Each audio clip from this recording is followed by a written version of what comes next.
ओवैसी पर हमले का नया एक वीडियो सामने आया है और इस वीडियो में ओवैसी की गाड़ी दिख रही है। हमलावर गोली चलाते नजर आ रहा है। ओवैसी की सफेद कार के आगे भी दो गाड़ी है। ओवैसी की कार तीसरे नंबर पर है, जिसके धीरे होते ही हमलावर गोली चलाता है। हमले के बाद ओवैसी की कार तेजी से आगे बढ़ती है और यू टर्न लेकर वापस चली जाती है।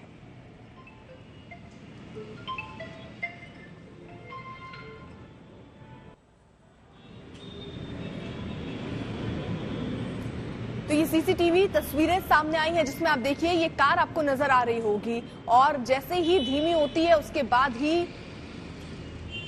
उस पे गोलियां चलाई जाती हैं। ये तस्वीरें हम आपको दिखा रहे हैं। उसके बाद ये जो कार है देखिए वो यू टर्न करके वहां से वापस चली जाती है, लेकिन इस बीच इसमें फायरिंग होती है। हालांकि जो आरोपी पकड़े गए हैं वो ये कह रहे हैं कि उन्होंने फायरिंग की, फायरिंग उनको देखकर ओवैसी नीचे झुक गए, जिसकी वजह से उन्होंने गाड़ी के निचले हिस्से पर फायरिंग की थी। तो ये तस्वीरें सीसीटीवी की तस्वीरें हैं, जो नई तस्वीरें सामने आई हैं उसमें आप देखिए किस तरीके से ये शख्स वहां पर खड़े होकर इंतजार कर रहे होते हैं और जैसे ही गाड़ी आती है ताबड़तोड़ गोलियां वहां चलानी शुरू करते हैं। जिसके बाद पहले तो गाड़ी धीमी होती है, जब अंदाजा नहीं होता है, जब गोलियां चलती हैं उसके बाद वो गाड़ी वहीं से देखिए ये जो अभी सफेद कलर की गाड़ी आप देखेंगे ये वहीं से यू टर्न करके वापस चली जाती है। हालांकि इससे पहले अगर आप एक गाड़ी देखें वो भी बेकाबू होती नजर आ रही है। ऐसा लग रहा है कि कोई शख्स उस पर चढ़ा हुआ है या दरवाजा खुला हुआ है। इधर ये वाली गाड़ी भी अगर आप देखेंगे तो कुछ ऐसी ही तस्वीरें इसमें भी नजर आ रही हैं। अब इन्हीं पर जांच भी होनी है। इन्हीं तस्वीरों से अब ये पता लगाना है कि जो बात आरोपी कह रहे हैं वही चीजें इन तस्वीरों में भी दिख रही हैं, क्योंकि वो कह रहे हैं कि ओवैसी जब झुक गए तो नीचे गाड़ी पर फायरिंग हुई है। हालांकि ओवैसी कह रहे हैं कि वो बाल बचे हैं। सर 2014 में इनके भाई थे अकबरुद्दीन ओवैसी, उनका एक बयान आया था। उन्होंने उसमें कहा कि भाई ये जो ताजमहल है और कुतुब मीनार है ये सब हमारे बाप दादाओं का है और तुम हमें यहाँ भगाने की बात करते हो। तो उस बयान को सुन के मैं जब से बहुत हर्ट हो गया, आहत।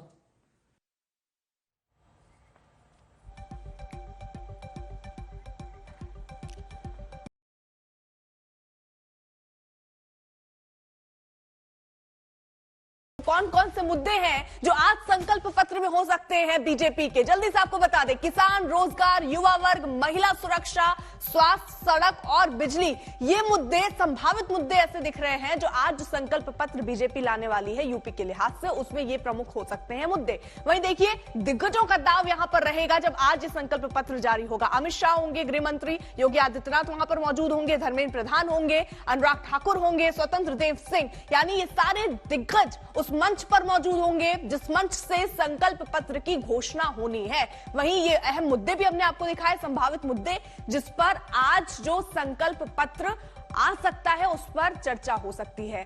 केशव प्रसाद मौर्य इसको लेकर क्या कह रहे हैं, सुनिए।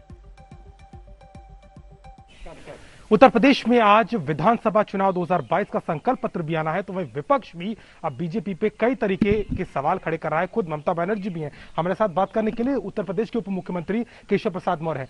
सर, 5 साल पहले की तस्वीर थी, 200 से ज्यादा वादे किए थे, आज फिर से संकल्प पत्र आएगा, फोकस क्या होगा? जो वादा किया उसे निभा दिया, जो नहीं किया था वह भी किया, और आज जो संकल्प पत्र आएगा, जो वादे आएंगे आपके सबके सामने होंगे।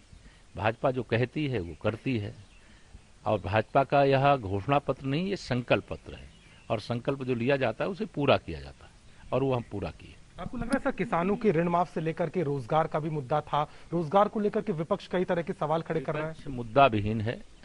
जिस समाजवादी पार्टी की सरकार में प्रतिभाओं को रौंदने का काम किया जाता था, भर्ती आयोग को भ्रष्टाचार आयोग बना दिया था, वो भर्तियों पे ना बोले तो उनके लिए ज्यादा अच्छा रहेगा।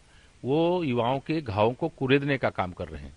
बिना रिश्वत दिए जिसकी सरकार में एक भी नौकरी न मिली हो वह भर्तियों की बात करेंगे, वह रोजगार की बात करेंगे। जो रोजगार का मतलब ये समझते हो कि जमीनों पे कब्जा कर लो, अपहरण का उद्योग चलाओ, तमंचा बम बनाने की फैक्ट्री चलाओ, उनको नैतिक अधिकार इस बात का नहीं।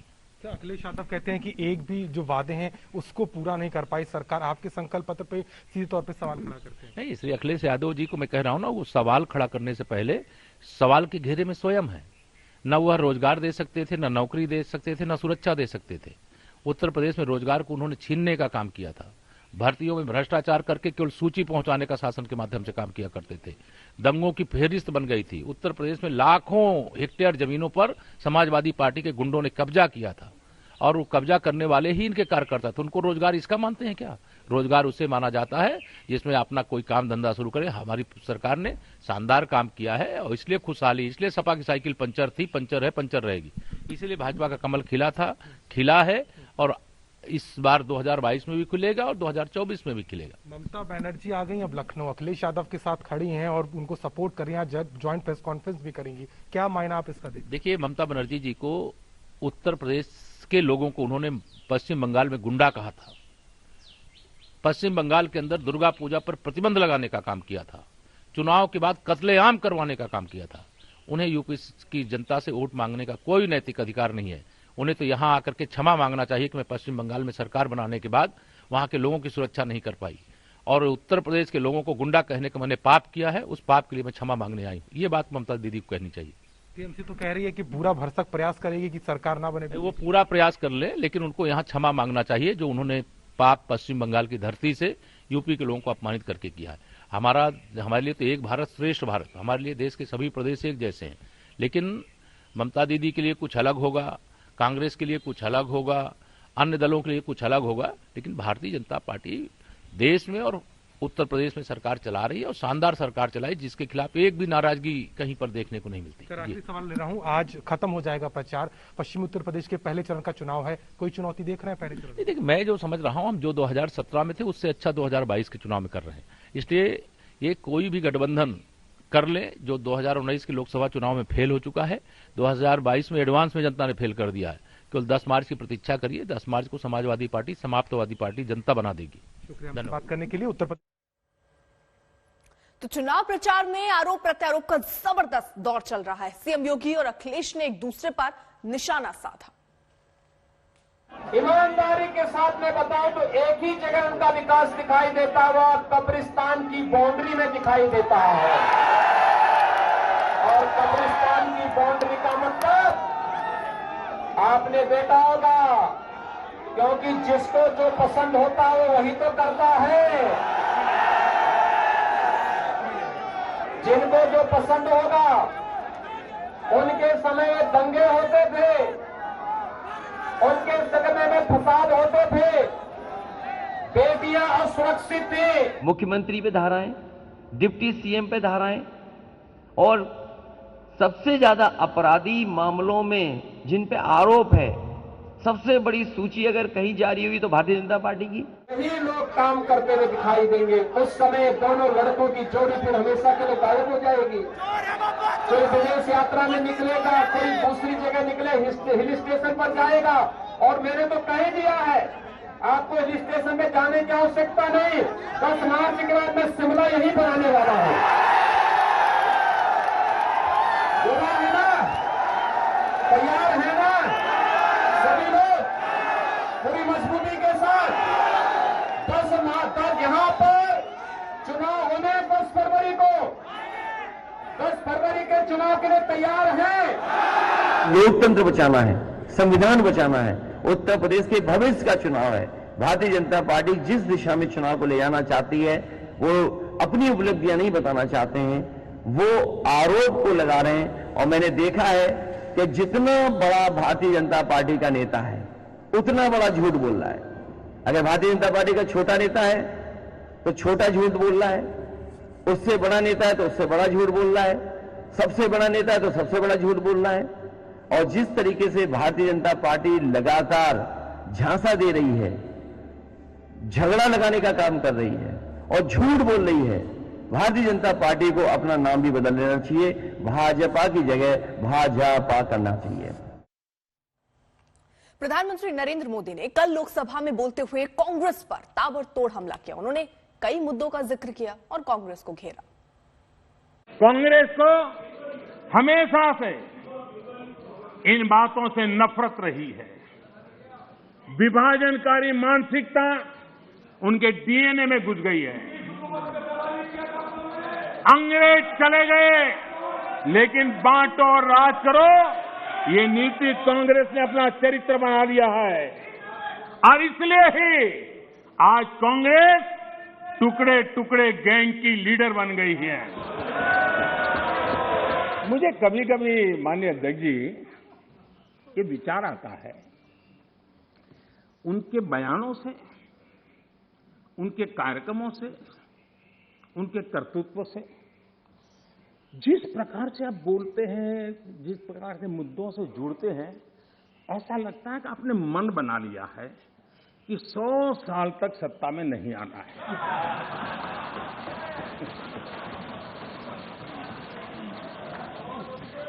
कोई ऐसा नहीं करता जी। थोड़ी सी भी आशा होती, थोड़ा सा भी लगता हाँ यार देश की जनता फिर से फुलहार करेगी, तो ऐसा नहीं करते। और इसलिए खैर अब आपने ही तय कर लिया 100 साल के लिए, तो फिर मैंने भी तैयारी कर ली है। कांग्रेस के लोगों ने क्या किया, मुंबई के रेलवे स्टेशन पर खड़े रह करके मुंबई छोड़कर जाने के लिए प्रोत्साहित करने के लिए मुंबई में श्रमिकों को टिकट दिया गया, मुफ्त में टिकट दिया गया, लोगों को प्रेरित किया गया कि जाओ महाराष्ट्र में हमारे पर जो बोझ है वो जरा कम हो, और जाओ तुम उत्तर प्रदेश के हो, तुम बिहार के हो, जाओ वहां कोरोना फैलाओ। आपने ये बहुत बड़ा पाप किया। उडुपी में जहां पर हिजाब विवाद मामले में आज हाईकोर्ट सुनवाई करेगा। 5 छात्राओं की ओर से दायर अर्जी पर यह सुनवाई हो रही है। छात्राओं ने नए यूनिफॉर्म लॉ का विरोध किया है, जिसके तहत कॉलेज में हिजाब पहनने पर पाबंदी लगा दी गई है। उडुपी के गवर्नमेंट पीयू कॉलेज में आज गहमागहमी है। छात्राएं हिजाब पहनकर पहुंची हैं, तो कई छात्र भगवा गमछे के साथ आए हैं। हमारे सहयोगी इस वक्त बेंगलुरु से नागार्जुन जुड़ चुके हैं, सीधे उनका रुख कर लेते हैं। और ये विवाद नागार्जुन देखिए बढ़ता हुआ ही नजर आ रहा है, क्योंकि जहां एक तरफ देखिए छात्राएं हैं वो बुर्का पहनकर, हिजाब पहनकर पहुंची हैं, वहीं जो छात्र हैं वो गमछा लेकर पहुंचे हैं भगवे कलर का। जी बिल्कुल, जहां जब जनवरी पहले हफ्ते में शुरू हुआ एक ही कॉलेज में, उडुपी गवर्नमेंट कॉलेज में, अभी कोसल कर्नाटक में सारे के सारे कॉलेज में ये माहौल बन चुका है। जब हिजाब पहन के आएंगे तब हिंदू विद्यार्थी भी एक सैफरन शॉल, जो केसर शॉल है, वो पहन के आ रहे हैं।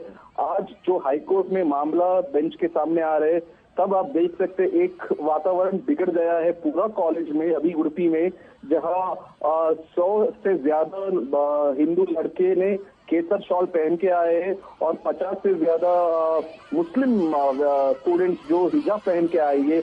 कॉलेज अथॉरिटीज दोनों ग्रुप्स को बोले हैं कि दोनों कॉलेज एंटर नहीं कर सकते, कॉलेज के अंदर आ नहीं सकते तब तक सिर्फ यूनिफॉर्म पहन के ना आए, तब तक इनको कॉलेज का अंदर एंट्री परमिशन नहीं मिलेगा।